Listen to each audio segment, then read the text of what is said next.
Let us discuss a very interesting failure mechanism known as fatigue.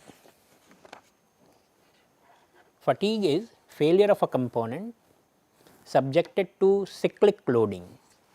This is important. It is not a static loading, but cyclic loading in which the stress is continuously changing and is changing in an oscillating fashion. It is going up and down. So, failure of a component subjected to cyclic loading at a stress considerably lower than the yield stress of a static loading. So, in a static loading failure happens at a yield stress, but in dynamic loading we have failure at a stress considerably lower than the yield stress. This is also important, that the failure in cyclic loading is at a stress considerably lower than yield stress.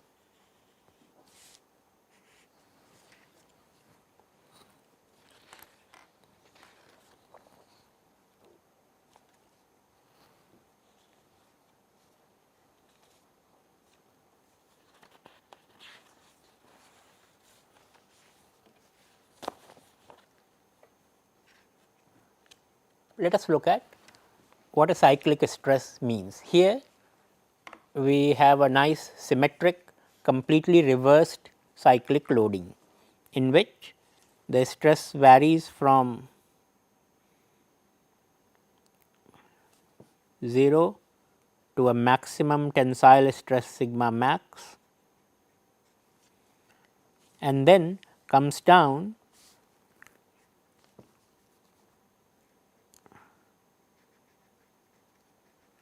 to a minimum stress, which is a compressive stress and has the same value in magnitude as sigma max. So, if this kind of loading continues and is a sinusoidal kind of loading, then we can define several parameters like the maximum and minimum stress we have already defined. Then the difference between the maximum and minimum stress, this total stress value, this is called the range.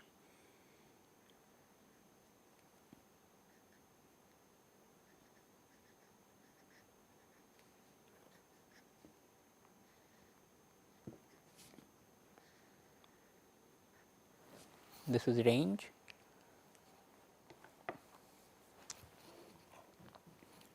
Then the value from the mid of the range to the maximum value, that is called the amplitude. So,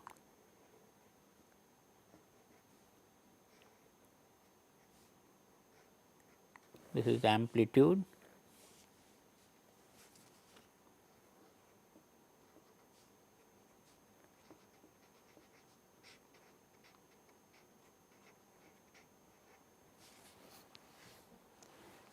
And the mean value, which in this case is 0, sigma mean is the mid value here. So, the amplitude we can define sigma range delta sigma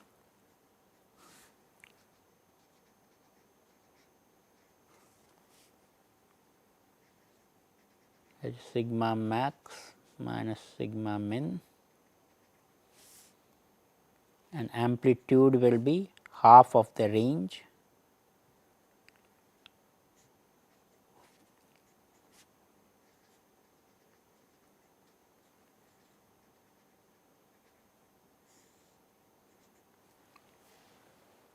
and the mean value, which is 0 in this case, is actually defined as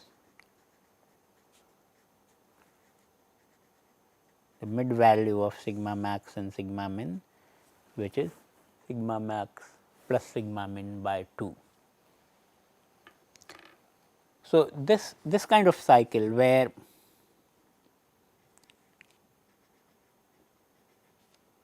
sigma min is equal in magnitude, but opposite in sign. Sigma max is tensile, but sigma min is compressive. So, this kind of cycle is called completely reversed cycle.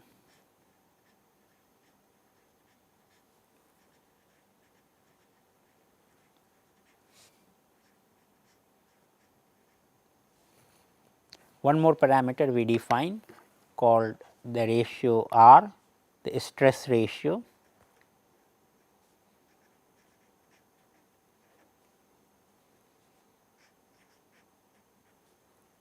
which is defined as sigma min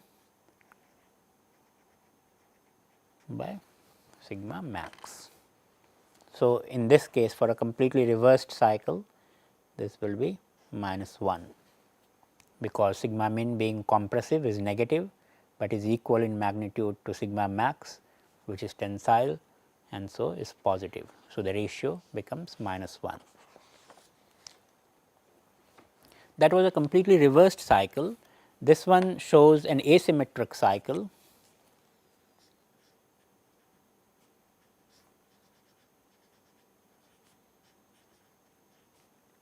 Asymmetric cycle where the sigma max and sigma min are not equal in magnitude,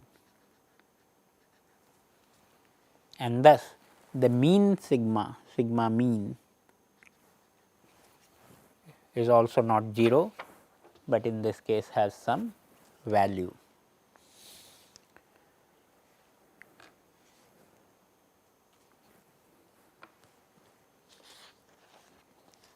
We can also have random cycle shown here.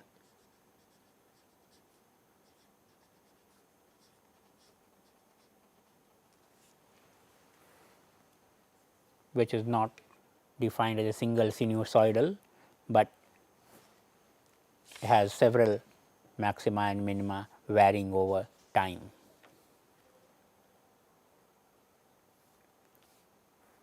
The result of a fatigue test is done by alternating the stress amplitude up to the failure of the component. So, S gives the stress amplitude, which we had denoted by sigma A, the amplitude which is sigma max minus sigma min by 2. The result is shown as an SN curve shown here. So, S is the stress amplitude, N is the number of cycles to failure, and for some kind of material, some ferrous material,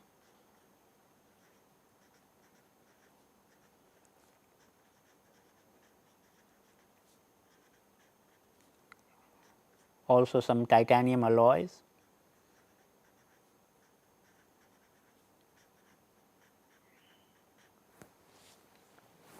show a decreasing number of cycles, decreasing life. So, the number of cycles to failure can also be called a fatigue life for that particular stress value. So, the life of the component keeps decreasing or rather increasing as you decrease the stress amplitude, but beyond a certain point, which we are calling a fatigue limit,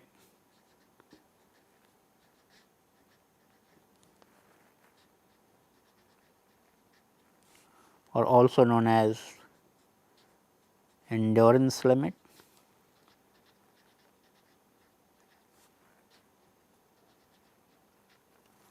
there is no further decrease,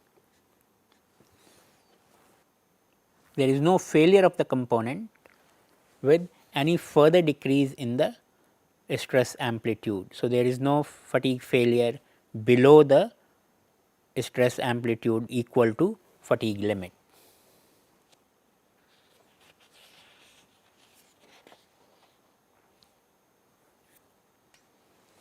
But a different kind of behavior is seen in some non-ferrous material,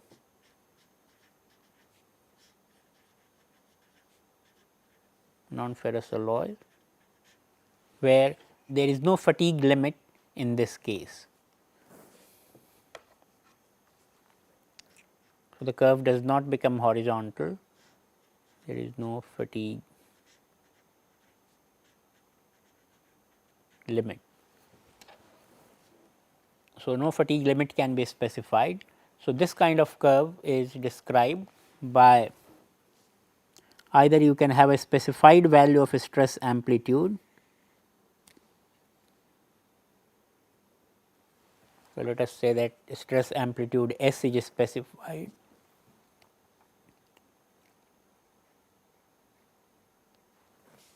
to some value, let us say S1,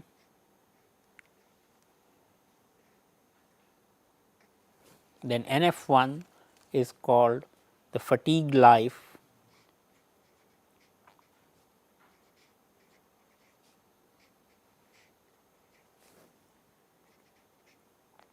at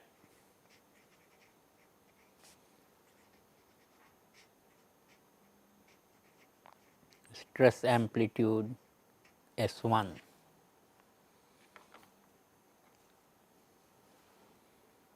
Or you can define a life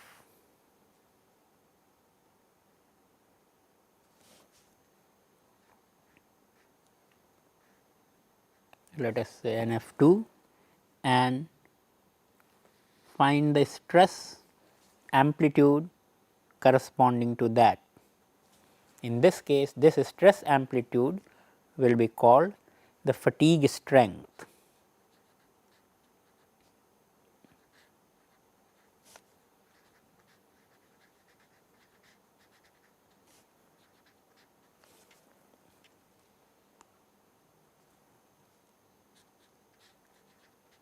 For a life